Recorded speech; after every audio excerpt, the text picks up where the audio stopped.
Boker Tov, everybody. Good morning. May seem a little strange that I'm outside, but I suppose I wanted to just remind myself of the beauty and joy of being alive, of being able to take a deep breath. It's a very strange time. Yesterday marked, as we all know, 500,000 deaths from COVID-19 in our country. A sobering reminder of all that we've lost, of the worlds that have been lost, and that we have to remain careful even as things are looking a bit better these days as the vaccination rolls out. And I was juxtaposing those feelings with the fact that Purim is coming. This week is Purim. It's supposed to be a time of joy.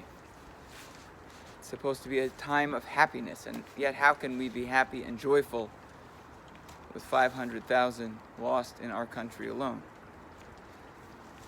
I started thinking about the connection between two holidays that seem like they have nothing to do with each other.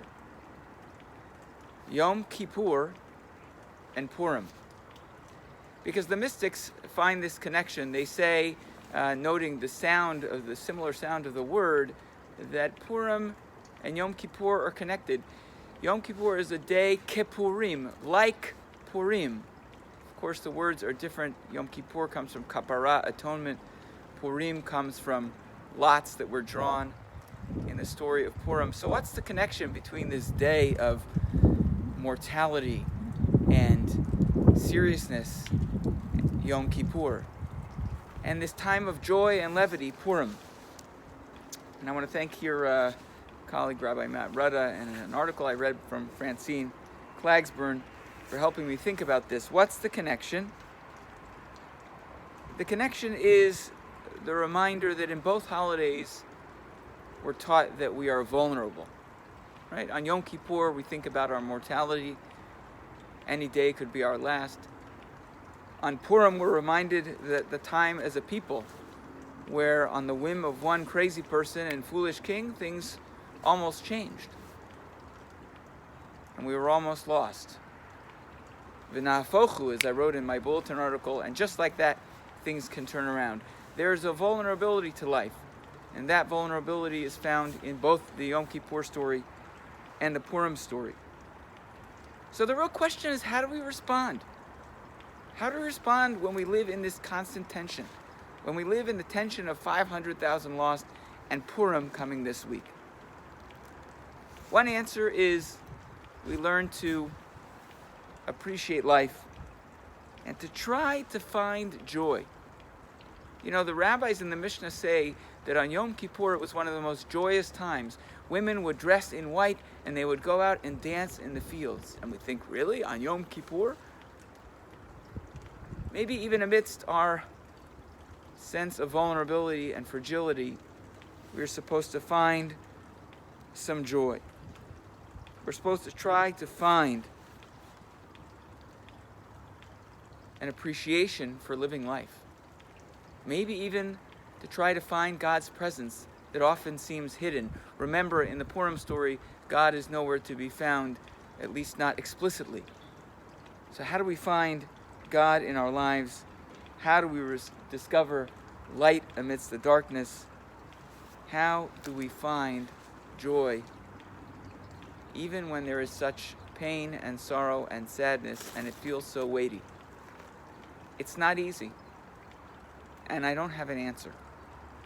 But I know that our tradition is asking us to hold on and try to discover moments of light and moments of joy, and maybe even moments where we discover God in our world. Even, and maybe especially, when we realize that we are living in such a difficult time, when all seems lost, when we feel overwhelmed. The book of Esther ends with a verse that many know from Havdalah. LaYehudim hayta ora v'simcha v'sason v'ikar. ken tiyeh lanu. The Jews eventually enjoyed light and gladness and happiness and honor.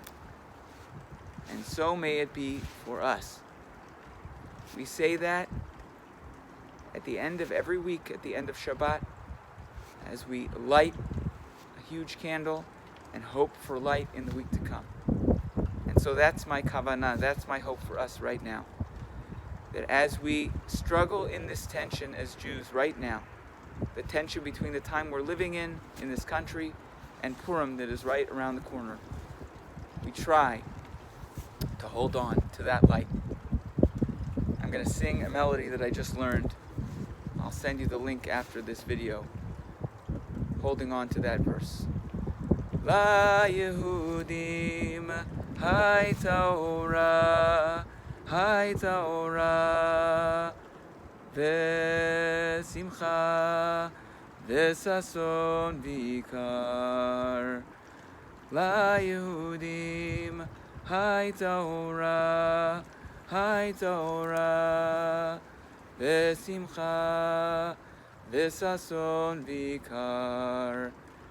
Ken tiyeh lanu, tiyeh lanu, tiyeh lanu. Ken tiyeh lanu, tiyeh lanu, tiyeh lanu. There was joy and light and gladness and happiness. So may it be for all of us, even and especially as we live in this tension right now. I wish you all a Chag Purim Sameach, a happy and joyous Purim. May you somehow discover some joy and happiness during these difficult days ahead.